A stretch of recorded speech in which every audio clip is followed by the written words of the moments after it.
بهترین انسان هغه چې د بل په کار راشي چې د بل په کار راشي هغه بهترین انسان دی او هغه انسان به د بل په کار راځي چې د هغه تربیت شوی هغه کې شعور وي پاکې انسانیت وي پاکې سړیتوب وي حتی دا پته لګي چې د انسان ساخت دی د پلار ساخت دی د مور ساخت دی نو تعلیم سره شعور ورکول او ټریننګ ورکول زما په کنده ډېر ضروري ده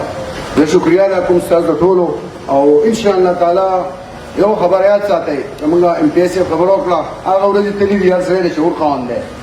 هر سړی د شعور خاوند دی تور هم پېژني سپین هم پېژني او د سړي چې دشمن دی نو هغه یې په ځان ویرېږي چې زه ښه کار کوم زما به دشمني او پرېږدي چې راشي چې څومره دشمنان راځي څومره کینه بوږه ساتي انشاءالله تعالی موږ به خپل پاک ساتو موږ به خپل سفر کوو موږ به سیده روان یو موږ به عدل کوو موږ به انصاف کوو موږ به کرپ خلک ختموو موږ به له ذلي کړ کوو موږ به د الله دعا کوو چې د دې قوم د دې ځمکې د دې وطن خدمت وکړو انشاءالله تعالی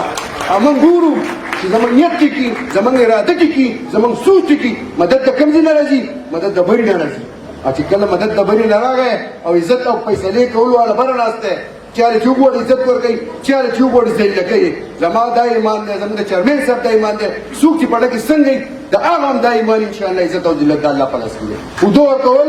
اخیستل د الله په لاس کې دي په اوده کې کامیابي نشته